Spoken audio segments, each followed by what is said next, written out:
तो आज के इस वीडियो में हम सर्वाइव करने वाले हैं 100 days in Minecraft one block in hardcore mode. और कुछ लोग सोच रहे होंगे कि हमारी पुरानी वाली वन ब्लॉक सीरीज कहाँ गई। तो यार वो वर्ल्ड मुझसे गलती से डिलीट हो गया। झूठ बोल रहा है। सच में यार, मैंने जानबूझ के डिलीट नहीं किया। चुप, बिल्कुल चुप। और आज फिर से हम अपने वन ब्लॉक सीरीज को स्टार्ट करने वाले हैं और इनको हम बहुत आगे तक के लेके जाएंगे और इसमें बहुत ओपी फार्म्स बनाएंगे। और ये इस एपिसोड का पार्ट 1 है जिसमें हम सर्वाइव करने वाले हैं 50 डेज अपने वन ब्लॉक वर्ल्ड में। और इन 50 डेज में हमको इस सिंगल ब्लॉक को कन्वर्ट कर देना एक बड़े से आइलैंड में। So let's begin the video. So guys यार, डे 1 को हम स्पॉन हो जाते हैं हमारे वन ब्लॉक पे और स्पॉन होते ही मैं स्टार्ट कर देता हूँ माइनिंग करना। कुछ डर्ट और कुछ वुड कलेक्ट करने के बाद हमारे वन ब्लॉक वर्ल्ड में हमारे पास आ जाती है हमारी फर्स्ट चेस्ट। और इस चेस्ट में तो मुझे 2 ओक सैपलिंग मिलती है। और कुछ डर्ट कलेक्ट करने के बाद मैं अपने प्लेटफॉर्म को थोड़ा सा बड़ा करता हूँ और थोड़ी देर और माइनिंग करने के बाद हमारे वन ब्लॉक वर्ल्ड में हमारा फर्स्ट दोस्त आ जाता है जो कि थे पिगी देवता। और फिर मैं उन्हें धक्का मार के थोड़ा सा साइड में करता हूँ और अपने माइनिंग को कंटिन्यू करता हूँ। और थोड़ी देर और माइनिंग करने के बाद मुझे एक चेस्ट मिल जाती है जिसमें से हमको मिल जाती है एक वाटर बकेट। तो मैं उसके मदद से अपने वन ब्लॉक के नीचे एक ब्लॉक लगा देता हूँ ताकि ग्रेवल और सैंड जैसे ग्रेविटी ब्लॉक्स नीचे ना गिरे। और अब हम बड़े आसानी से ग्रेवल और सैंड को कलेक्ट कर सकते थे। कुछ देर और माइनिंग करने के बाद हमारे वन ब्लॉक पे एक और चेस्ट स्पॉन होती है, लेकिन इस चेस्ट में से बहुत सारे हार्ट्स निकल रहे थे। तो मैं जैसे इसको चेक करता हूँ उसमें से मुझे कुछ वुड और एक सैपलिंग मिल जाती है। तो मैं उसे कलेक्ट करता हूँ और उस चेस्ट को ब्रेक करती अपना फेज 1 का स्टार्टिंग हो जाता है। और 7 सेकंड में हमारा न्यू फेज स्टार्ट होने वाला था जो कि द प्लेन्स। और फिर मुझे जितने भी डर्ट मिली थी उन सब की मदद से मैं अपने आइलैंड को थोड़ा सा और एक्सटेंड करता हूँ। और फिर मुझे मिले हुए सारे वुड को कन्वर्ट कर देता हूँ प्लैंक्स में और उनसे बनाता हूँ मैं क्राफ्टिंग टेबल। और क्राफ्टिंग टेबल बना के एक्स और शवल जैसी जरूरी टूल्स बना लेता हूँ। और अब हम टूल्स की मदद से आसानी से माइनिंग कर सकते थे। और थोड़ी देर बाद अपने पिगी देवता की पिगी देवी भी आ जाती है, तो मैं उन्हें भी थोड़ा सा साइड करता हूँ और फिर अपने माइनिंग को कंटिन्यू करता हूँ। और उसके थोड़ी देर बाद ही अपने वर्ल्ड में काऊ भी आ जाती है। मतलब भाई इतना सा एरिया और स्पॉन हो रहे थे यहाँ पर बहुत सारे एनिमल्स, इसलिए मैं अपने सारे प्लैंक्स को कन्वर्ट कर देता हूँ स्लैब में और अपने एरिया को बहुत ज़्यादा एक्सटेंड करता हूँ, बहुत ज़्यादा बड़ा बनाता हूँ। और प्लेटफॉर्म बड़ा करने के बाद मैं अपने इन्फिनाइट ब्लॉक के आसपास ही कुछ सैपलिंग्स को लगा देता हूँ ताकि फटाफट से ट्री ग्रो हो जाए और अपने को बहुत सारा वुड भी मिलता रहे। और इसके साथ गाइस यार रात हो गई थी, लेकिन यार बेड ना होने के कारण हम सो नहीं सकते थे, इसलिए मैं रात भर माइनिंग करता हूँ। और फिर मुझे एक चेस्ट मिलती है जिसमें से मुझे कुछ एप्पल्स और एक लेदर मिलता है। और फाइनली हमारे वर्ल्ड में आती है एक शिप, अपने वर्ल्ड की फर्स्ट शिप। तो मैं इसे भी साइड करता हूँ और अपने माइनिंग को कंटिन्यू करता हूँ। और माइनिंग करते करते एक और चेस्ट आ जाती है जिसमें मुझे मिल जाती है एक बर्च की सैपलिंग। मतलब हमारे पास एक और ट्री आ गया था और अपने जो ट्री है वो भी ग्रो हो गए थे। तो मैं फटाफट से उनको कट करता हूँ और बहुत सारा वुड कलेक्ट कर लेता हूँ।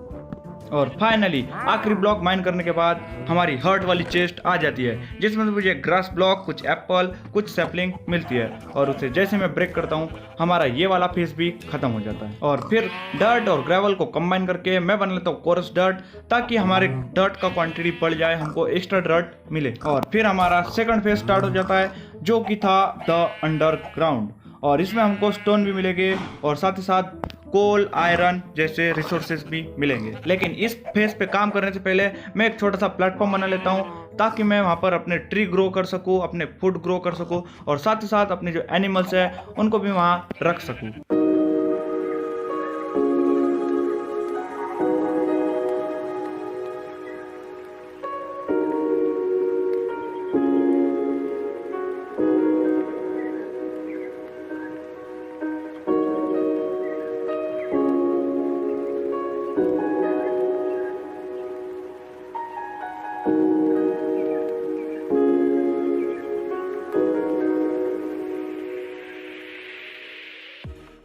और फिर मैं एक छोटा सा ट्री फार्म बना लेता हूँ जहाँ पर मैं अपने सारे सैपलिंग्स को प्लांट कर देता हूँ और साथ ही साथ एक छोटा सा फार्म बना के अपने को जितने भी वीट सीड मिले थे उनको मैं यहाँ पर प्लांट कर देता हूँ। और गाइस यार, तुम लोगों को मेरे पास बेड दिख रहा होगा। अब तुम लोग सोचोगे कि ये बेड मैंने कहाँ से बनाया। तो गाइस यार, अपने प्लेटफॉर्म में टोटल 3 शिप्स हो गई थी।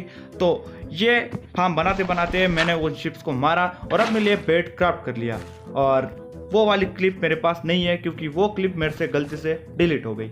अबे साले। और फिर मैं सीड्स की मदद से अपने चिकन्स को अपने फार्म की तरफ लेके आता हूँ। लेकिन यार अभी भी हमारे पास कैरेट्स पोटैटो नहीं थे और साथ ही साथ फीड भी नहीं थे, जिसकी वजह से हम अपने काउज और पिगी को अपने फार्म की तरफ नहीं ले जा सकते थे। और फिर मैं स्टोन माइन करने के लिए एक वुड की पिकैक्स बना लेता हूँ और वुड की पिकैक्स बनाने के बाद मैं अपने चेस्ट को अपने आइलैंड पर रख देता हूँ ताकि मैं उसमें अपना सारा कीमती सामान स्टोर करके रख सकूँ और अपने सेकंड फेज की माइनिंग स्टार्ट कर देता हूँ।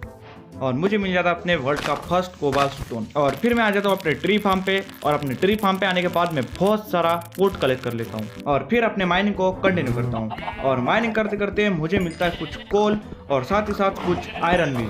लेकिन आयरन को माइन करने के लिए हमको चाहिए थी स्टोन की पिकैक्स, तो मुझे जितना भी स्टोन मिला था मैं फटाफट से उससे एक स्टोन की पिकैक्स बना लेता हूँ और साथ ही साथ एक फर्नेस भी बनाता हूँ और फिर अपने स्टोन की पिकैक्स से आयरन माइन करता हूँ। और फिर मैं अपने फर्नेस में वुड को स्मेल्ट करता हूँ ताकि हमको उनसे चारकोल मिले और उनकी मदद से हम टॉर्चेस बना सकें। और इनफ वुड स्मेल्ट होने के बाद मैं उन चारकोल को कलेक्ट करता हूँ और अपने को जो आयरन मिला था उसे स्मेल्ट होने के लिए रख देता हूँ। और फिर मैं कुछ टॉर्चेस बनाता हूँ और अपना आयरन भी स्मेल्ट हो गया था तो मैं उन्हें भी कलेक्ट करता हूँ और उससे मैं बनाता हूँ शेयर्स और शेयर बना के मैं कंपोस्टर बनाता हूँ। और शेयर की मदद से मैं बहुत सारे लीव्स कलेक्ट करता हूँ और उन लीव्स को मैं कंपोस्टर में डाल के बहुत सारी बोन मिल कलेक्ट करता हूँ और उस बोन मिल की मदद से मैं अपने वीट को ग्रो करता हूँ और उसे कट करके अपने सारे एनिमल्स को अपने ट्री फार्म की तरफ ला लेता हूँ। और उसके बाद मैं अपने लिए फुल स्टोन के टूल्स बना लेता हूँ। और माइनिंग करते करते मुझे एक और चेस्ट मिलती है जिसमें तो मुझे कुछ लेदर और एक मशरूम मिल जाता है। और फाइनली अपने वन ब्लॉक वर्ल्ड में आ जाते हैं मेहमान, जिनका मैं बहुत अच्छे से स्वागत करता हूँ। और इनके बाद हमको एक और सरप्राइज मिल जाता है और ये बंदा हमारा आइलैंड फोड़ के चले जाता है। और अपने आइलैंड को रिपेयर करने के बाद मैं अपने ट्री फार्म पे आ जाता हूँ और यहाँ से बहुत सारा वुड कलेक्ट कर लेता हूँ और फिर मैं अपने माइनिंग को कंटिन्यू रखता हूँ। और माइनिंग करते करते हमको एक बार फिर से एक और चेस्ट मिल जाती है और उस चेस्ट में हमको मिल जाती है स्प्रस की सैपलिंग। इसका मतलब था कि अपने पास अब एक और टाइप का वुड आ गया था और इस चेस्ट को कलेक्ट करती इस फेज का भी एंड हो जाता है। और फिर मैं अपने ट्री फार्म को थोड़ा सा और एक्सटेंड करता हूँ ताकि जो हमारे एनिमल्स है वो यहाँ पर आराम से रह सके और साथ ही साथ हम यहाँ पर फार्मिंग कर सके और अपने ट्री भी ग्रो कर सके। और इसी के साथ हमारा जो थर्ड फेज है वो भी स्टार्ट हो गया था जो कि था आइस वाला। तो मैं अपने माइनिंग एरिया को भी थोड़ा सा अपग्रेड करता हूँ क्योंकि अब जैसे जैसे फेज चेंज होंगे वैसे वैसा खतरा भी बढ़ता जाएगा। तो मैं अपने माइनिंग एरिया को थोड़ा सा अपग्रेड करता हूँ और फिर थर्ड फेज की माइनिंग स्टार्ट कर देता हूँ जहाँ से मुझे नए नए टाइप के रिसोर्सेज मिल जाते हैं। और फिर मैं अपने लिए एक शील्ड बना लेता हूँ क्योंकि थर्ड फेज चालू था और इस फेज में खतरा भी ज़्यादा था, इसलिए मैं एक शील्ड बना लेता हूँ और फिर अपने माइनिंग को कंटिन्यू रखता हूँ। और इस माइनिंग के दौरान मुझे कोल, आइस, नए टाइप का वुड और साथ ही साथ आयरन भी मिलता है और बहुत सारे मॉब भी स्पॉन होते हैं जैसे कि डॉग और ये आइस वाले स्केलेटन जिन्हें हम बड़े आसानी से निपटा देते हैं। और माइनिंग करते करते अब हमें गोल्ड भी मिल रहा था, इसलिए मैं फटाफट से एक आयरन की पिकैक्स बना लेता हूँ और आयरन की पिकैक्स बना के मैं गोल्ड कलेक्ट करता हूँ। और माइनिंग कंटिन्यू करते वक्त मुझे एक और चेस्ट मिल जाती है जिसमें मुझे 2 डार्क ओक की सैपलिंग मिल जाती है, जिसका ये मतलब था कि हमारे पास अब एक नए टाइप का वुड आ गया था। और फाइनली हमारे वन ब्लॉक वर्ल्ड में हमारी फर्स्ट मॉन्स्टर पार्टी होती है जिन्हें हम पार्टी का फुल मजा कराते हैं। और फिर मैं एक डॉग को टेम कर लेता हूँ। और गाइज यार लास्ट में हमको इस फेज की लास्ट चेस्ट मिलती है जिसको कलेक्ट करके इस फेज का एंड हो जाता है। और अब स्टार्ट होने वाला था फेज नंबर 4 जो कि था द ओशन। और फोर्थ फेज में माइन के दौरान हमको बहुत सारी सैंड मिलती है, बहुत सारे ओशन वाले ब्लॉक्स मिलते हैं, ओशन वाले रिसोर्सेज मिलते हैं और साथ ही साथ ओशन में के जो शी मॉन्यूमेंट है उसमें के जो भी ब्लॉक्स है और साथ ही साथ स्पंज है वो सब भी मिलता है। और माइनिंग कंटिन्यू करते करते फाइनली हमको अपने वर्ल्ड का फर्स्ट डायमंड मिल जाता है जिसको मैं अपने आयरन के पिकैक्स से माइन कर लेता हूँ। और फिर एक ड्राउन ज़ॉम्बी को मार के हमको एक ट्राइडेंट मिल जाता है हमारे वन ब्लॉक वर्ल्ड का। और उसके बाद मैं आ जाता हूँ अपने ट्री फार्म पे और ट्री फार्म पे आने के बाद मैं बहुत सारा वुड कलेक्ट कर लेता हूँ क्योंकि अब बारी थी अपने लिए एक बड़ा सा मॉब फार्म बनाने की जिसकी वजह से हमको बहुत सारे रिसोर्सेज मिलेंगे। और ये वन ब्लॉक था तो हमारा जो मॉब फार्म है वो बहुत ज़्यादा अच्छे से वर्क करेगा।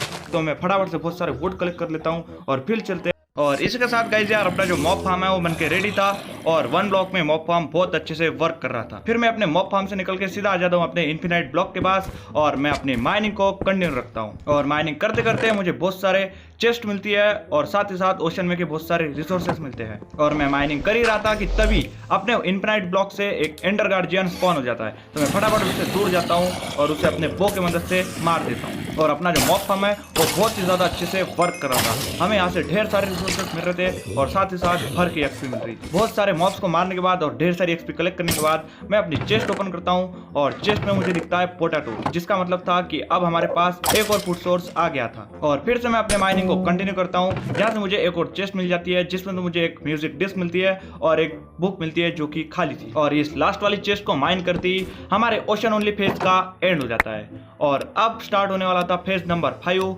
जो कि था द जंगल फेज। एंड इस जंगल ओनली फेज से माइनिंग करते वक्त हमको ज्यादा से ज्यादा रिसोर्सेज जंगल फेज के मिलेंगे, जंगल बायोम के मिलेंगे। और थोड़ी देर माइनिंग करने के बाद मैं कुछ डर्ट लेता हूँ और मेरे पास जितने भी ग्रेवल थी उन सबको कलेक्ट करता हूँ और उसके मदद से मैं ढेर सारी कोरस डर्ट बना लेता हूँ ताकि हमारे पास जो डर्ट की क्वांटिटी है वो बढ़ जाए, क्योंकि आगे जाके हमें डर्ट का बहुत ज्यादा काम पड़ने वाला था। और फिर मैं पूरे कोर्स डर्ट को कन्वर्ट कर देता हूँ डर्ट में और उनको कन्वर्ट करने के बाद मैं बहुत सारी डर्ट कलेक्ट कर लेता हूँ और साथ ही साथ मैं मॉब की भी थोड़ी सी कुटाई करता हूँ।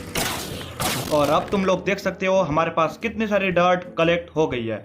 और अब मैं निकल जाता हूँ फटाफट से अपने ट्री फार्म के पास और वहाँ से बहुत सारी वुड कलेक्ट कर लेता हूँ, क्योंकि अब बारी थी अपने लिए एक सेपरेट सा फूड फार्म बनाने की और साथ ही साथ एक जायंट वाला ट्री फार्म बनाने की। तो मैं फटाफट से बहुत सारा वुड कलेक्ट करता हूँ और फिर मैं बनाता हूँ ट्री फार्म। और फूड फार्म बनाने के बाद मैं ग्रास ब्लॉक कलेक्ट करता हूँ जो मुझे स्टार्टिंग में माइनिंग करते वक्त चेस्ट से मिले थे और उसमें से एक ग्रास ब्लॉक को मैं ले जाके लगा देता हूँ एनिमल फार्म में ताकि वहाँ की सारी डर्ट ग्रास में कन्वर्ट हो जाए। और फिर मैं आ जाता हूँ अपने मॉब फार्म पे और अपने मॉब फार्म पे आके बहुत देर तक मॉब की कुटाई करता हूँ ताकि हमें उनसे बहुत सारे रिसोर्सेज मिल जाए।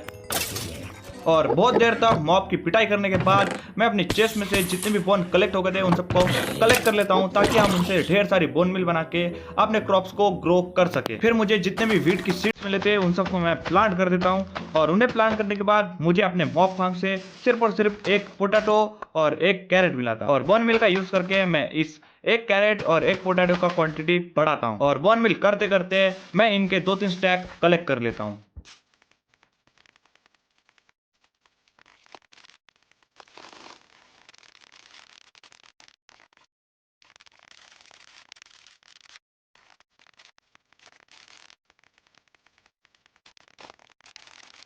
और तुम लोग देख सकते हो अब हमारे पास कितने सारे पोटैटोज और कितने सारे कैरेट्स हो गए थे। और इसी के साथ गाइज यार अपने पास अब इनफ आयरन हो गया था अपना आयरन का आर्मर कंप्लीट करने के लिए। तो मैं फटाफट से आयरन कलेक्ट करता हूं और फिर अपने लिए बनाता हूं आयरन का फुल सेट आर्मर। और इसी के साथ अब हम अपने 1 ब्लॉक ओनली वर्ल्ड में आयरन के फुल आर्मर में कवर थे।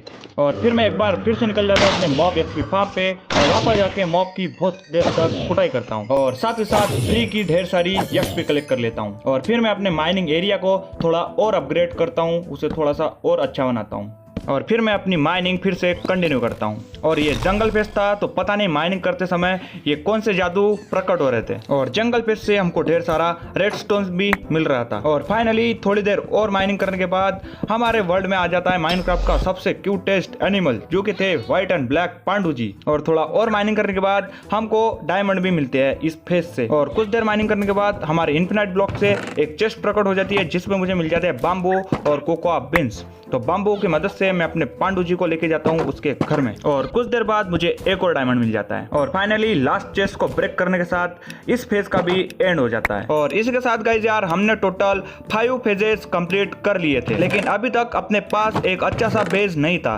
तो मैं चले जाता हूँ अपने ट्री फार्म पे और वहां से मैं बहुत सारा वुड कलेक्ट करके लाता हूँ। और बहुत सारा वुड कलेक्ट करने के बाद मैं बनाता हूँ अपने लिए एक बड़ा सा यार अपना जो बड़ा वाला ओपी वाला हाउस है वो बन के रेडी है। और इसी के साथ हमने सर्वाइव कर लिया था 50 डेज अपने 1 ब्लॉक वर्ल्ड में। सो कमेंट करके जरूर बताना कि आपको वीडियो कैसा लगा एंड अगर वीडियो अच्छा लगा होगा तो एक लाइक भी कर देना वीडियो को और जो भी चैनल पे नया है वो भी सब्सक्राइब कर दो। एम करते हैं 1K लाइक्स के लिए। अगर एक दिन में इस पे 1K लाइक्स हो जाएंगे तो मैं इसका पार्ट 2 अपलोड कर दूंगा। सो मिलते हैं अगले वीडियो में, तब तक के लिए bye bye and peace out.